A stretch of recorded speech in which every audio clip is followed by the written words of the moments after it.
নমস্কাৰ। আজি 21 নৱেম্বৰ। আমাৰ প্লানটো বাই আছিলে, কিন্তু মাৰ্কেট অপেন হৈ গৈছে বহুত গেপ ডাউন, প্ৰায় 116। এইখিনি মানে কালি গোটেইখিনি বায়ক উলিয়াই পেলাইহে মাৰ্কেট অপেন হৈছে, আৰু ইফালে 109। তো যদি সেউজীয়া কেণ্ডেল বনি যায় তেতিয়াহ'লে বাৰু ঠিক আছে, তেতিয়াহ'লে আমি কল লৈ ল'ব পাৰিম। কিন্তু যদি লগে লগে ৰঙা কেণ্ডেল বনে তেতিয়াহ'লে আমি অলপ ৱেইট কৰিব লাগিব।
আমাৰ চিম্পলি আৰু এটা আছিলে, পইণ্ট আছিলে। এটাতো ইয়াত ৰেজিষ্টেঞ্চডাল আছিলে, মানে ছাপৰ্টডাল আছিলে, যিটো ৰেজিষ্টেঞ্চ হৈ গ'ল, ধৰি লৈছোঁ এটা।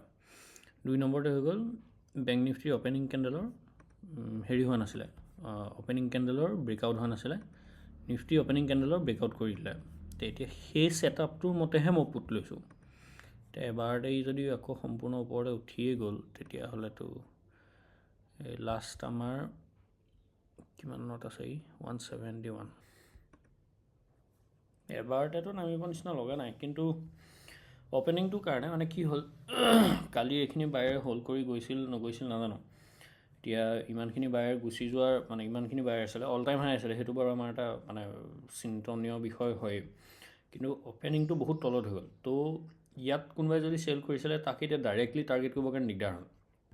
খালি সেইটো হেৰিতে, আৰু যদি এই ছাপৰ্টতকৈ ওপৰত অপেন হ'লহেঁতেন তেতিয়াহ'লে আমি কল ল'লোহেঁতেন। কিন্তু এই ছাপৰ্টতকৈ তলত অপেন হৈ হেৰি কৰাৰ কাৰণে আমাৰ মানে অকণমান টেনশ্যন এটা হৈছিলে, আৰু সেইকাৰণে আমি পুটটোলৈ মানে বেছিকৈ ট্ৰাই কৰিবলৈ যত্ন কৰিলোঁ। এতিয়া সি যদি কণ্টিনিউ চেলতটোতো নাহিব, এবাৰ চাগে আকৌ এবাৰ ওপৰলৈ যাব পাৰে, আৰু যদি ওপৰতে যায় তেতিয়াহ'লে মেবি আমাৰ ভুল হ'ব পাৰে বা নহ'বও পাৰে, যিহেতু ওপৰত বৰ এটা বায়াৰ নাই। আৰু যদি আছিলে বায়াৰ, সিহঁতক ডাইৰেক্ট, যদি চেলাৰ আছিলে ডাইৰেক্টলি টাৰ্গেট কৰা হৈ গ'ল। আমাৰ অলপ প্ৰফিট চলা ষ্টাৰ্ট হৈছে, ভালেখিনি প্ৰফিট দেখাইছোঁ। এতিয়া খালি ইমান প্ৰফিট দেখি লছলৈ যোৱা কেইবাদিনো হ'ল, তো গতিকে যাতে লছলৈ নাযাওঁ আৰু তাকে আশা কৰিছোঁ। যাব নালাগে, কাৰণ এই বায়াৰখিনি, নতুনকৈ সোমোৱা বায়াৰখিনিক, এইখিনি বায়াৰক এটা হোপ দিলে, সেই হোপটো দি যদি নামি আহে তেতিয়াহ'লে মেবি অলপ চেলিঙত যাব লাগে। খালি এইটো হ'ল, এতিয়া বেংক নিফটি তললৈ আহিবলৈ হ'লে 59,000 ব্ৰেকডাউন কৰিব লাগিব। তো আমি তেতিয়াহে মানে প্ৰফিটটো পাম, আৰু 59,000ৰ ফেক ব্ৰেকডাউন এটা হৈ গৈছে। তো আজি যদি আকৌ কৰে মেবি চাওঁচোন কি হয়।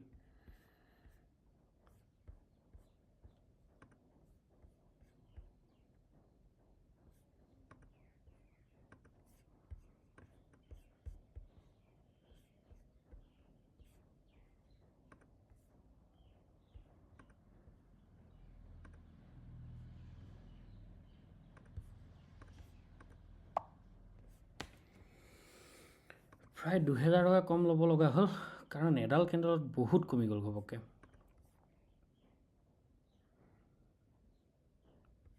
উপায় নাই।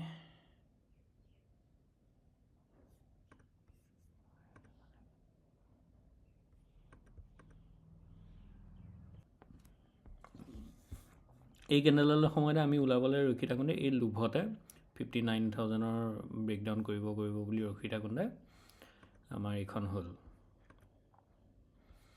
আৰু এডাল কেণ্ডেলতে বহুত বেছি প্ৰিমিয়াম কমাই দিছিলে। এইবোৰেই এনেকুৱা ক্লজিং প্ৰাইচ অপেনিং কেণ্ডেলৰ ওচৰত এনেকুৱা হৈ থাকে।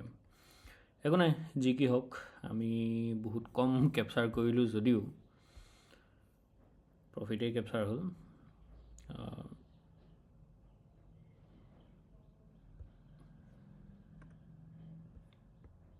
উপায় নাই, আমি ভুল কৰিলোঁ, সেইটো মূৰ্খামি কৰিলোঁ। আচলতে কিয়, বহুত দিন প্ৰফিট দেখা নাইতো, তো সেইকাৰণে মানে অকণমান হেৰি হ'ল, কপালত যি আছে সেয়াই আহিব। ঠিকে আছে, আমি এণ্ট্ৰিটো কেলৈ লৈছিলোঁ, গেপ ডাউন হৈছিলে, ছাপৰ্টৰ তলত গেপ ডাউন হৈছিলে আৰু গেপ ডাউন হৈ কণ্টিনিউ ওপৰলৈ গৈ আছিলে।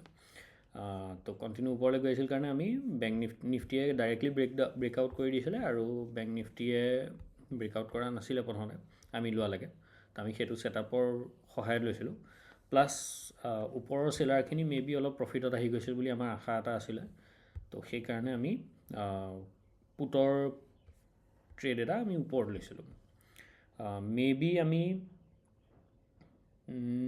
কি বুলি কয়, কল ল'লোহেঁতেন যদি ইয়াতকৈ ওপৰত অপেন হ'লহেঁতেন, কিন্তু যিহেতু নহ'ল সেইকাৰণে আমি এইকণত ল'লোঁ আৰু লৈ পেলাই আমি ভালেই প্ৰফিট এটা কেপচাৰ কৰিলোঁ। 6200লৈকে দেখিছিলোঁ, কিন্তু কপাল বেয়া আৰু, গতিকে আমি এতিয়াতো আৰু কপাল বেয়া হৈ গ'লহেঁতেন।